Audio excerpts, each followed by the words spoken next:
You've been diagnosed in this country. I'm sorry to break it down to you, but you might have to seek a second opinion. As a matter of fact, the middle class who think they're safe because you don't go to Kenyatta, you go to the high-end hospitals, and you think because your insurance is comprehensive, you're safe from the system, the healthcare system in this country. I'm breaking you out of that little bubble because you won't believe the lessons I've learned this week, and I've been through your entire chain of high-end hospitals in a span of about 4 days. About 3 days back, I get a phone call. My mother is in distress. She's at the hospital. She says, can you get here? I dropped everything and I was at a client site busy strategizing for their brand. I rushed to this hospital. My sister is in tears. I'm like, what is going on?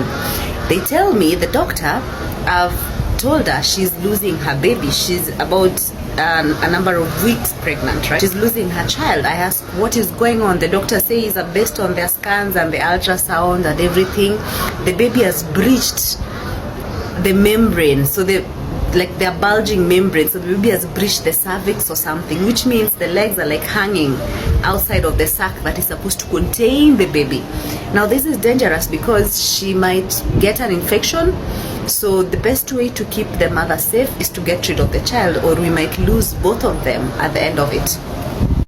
Remember, this was someone who was normal. She just came in for ultrasound so that my mother can see her child in the ultrasound, only for this hospital, this high-end hospital, to take this situation, do their tests, do their scans, give their conclusion from their high-end doctors that this is a situation of emergency and they have to induce her so that she can naturally miscarry, to keep her safe so that in the future she can get pregnant again.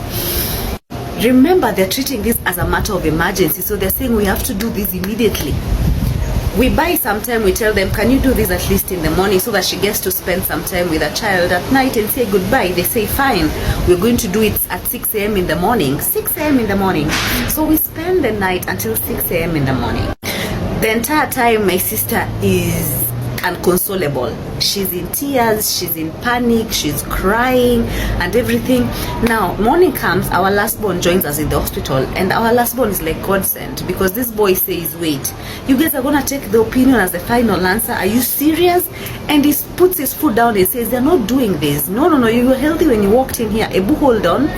So suddenly we are like, wait, maybe we should seek a second opinion. So my sister rings a doctor back in Germany. The doctor says, send me those results, all those tests and scans and everything, send all that. So we send all that.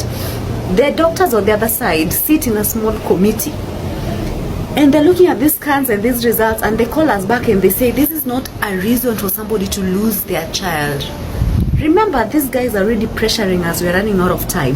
Doctors on the other side of the world are saying, no, this is not a reason to lose a child. From these scans, this is something that simply needs like a McDonald's stage. It's called a McDonald's stage or something to hold the baby. But other than that, there's no need to lose the baby. We tell these guys the information we are getting from our doctors on the other side. What do? They bring in their own extra doctor down here, and still they give us the same conclusion. And now they're making this thing an emergency thing. They're even calling a counselor to talk my sister through the normalizing the fact that she's about to lose her child, so that mentally she can accept it. I want you guys to picture what's going on here. So since they're insisting on going on with the procedure, we say, you know what, we'd rather then airlift her back to Germany, because she was just here on a vacation. So the agreement from the family, we say, let her be airlifted back to Germany. So we communicate to our insurance. Our insurance are game. They coordinate with Amref. Amref is also game. We can airlift you back, right? Now these guys have to write a medical report to our insurance so that this entire process is done. Here is where now things even went haywire. These guys send a medical report to the insurance on the other side. Remember, we don't know the communication they're doing with the insurance. Her doctor on the other side now calls us alarmed. What has happened within a few span of hours? You're like, what do you mean? They're like, the medical report these guys have sent to the insurance is completely different from what you guys sent us. We're like, what is the medical report saying? These guys have falsified the medical reports. They've exaggerated everything. They're even saying she's bleeding, she's in critical conditions. All this just so that the insurance can reject the idea of airlifting her, because you don't airlift a patient who is critical, right? You are continuing to risk their life even more. A whole hospital that is trusted by millions of middle class in this country is falsifying a report, and they're sending that to Germany and signing it off. If those guys were not transparent, if they dealt the way we deal in this country, we would not have figured the truth. But those guys are transparent, so they tell us the truth. This report that they've sent, this and this and this.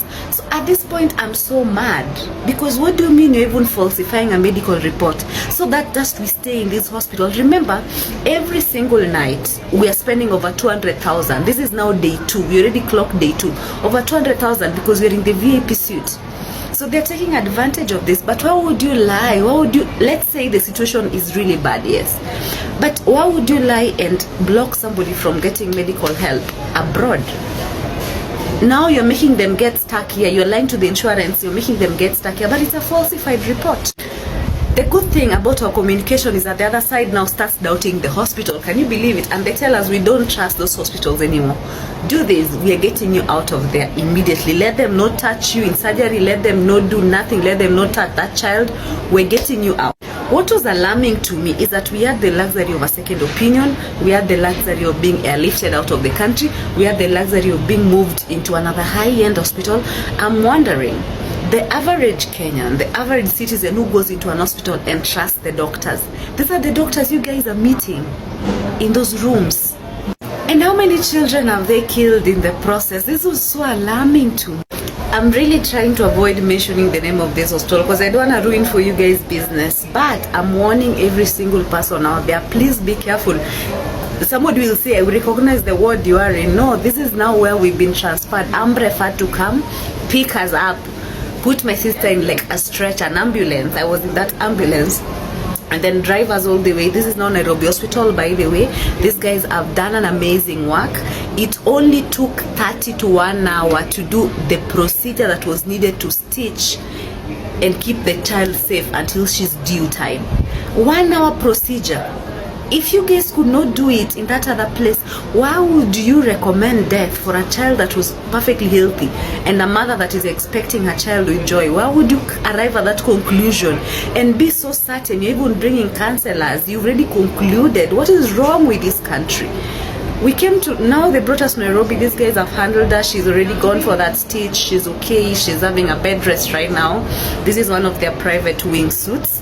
And it's incredible how these other side are, and I want to give them their props because they deserve the shout out.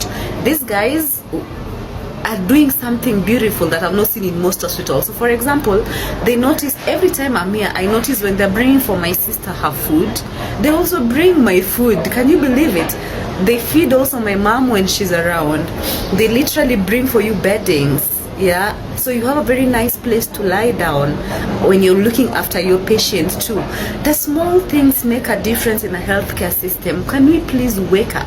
The system in this country is crazy. If those are the diagnoses you guys are taking to be truth, if that is what your doctor is telling you and you're believing, if you're taking the first opinion without consulting a second opinion, second, if you're not asking for the coordination between the hospital and your insurance, what is going on there? And third, I realized that even insurances down here want to give you the cheap option. Because tell me why, when we got to Nairobi, the linking insurance down here was insisting on shared rooms because they're like another 200,000 a night, blah blah blah, only for the insurance on the other side to say no, we pay the very best, so let her go into the private suite. So even our insurance are minimizers. The system is used to that. The system is shocked when you say, no, I want the presidential suite. My insurance can take care of it. Because maybe it's from outside. We need to wake up, guys. This is sad.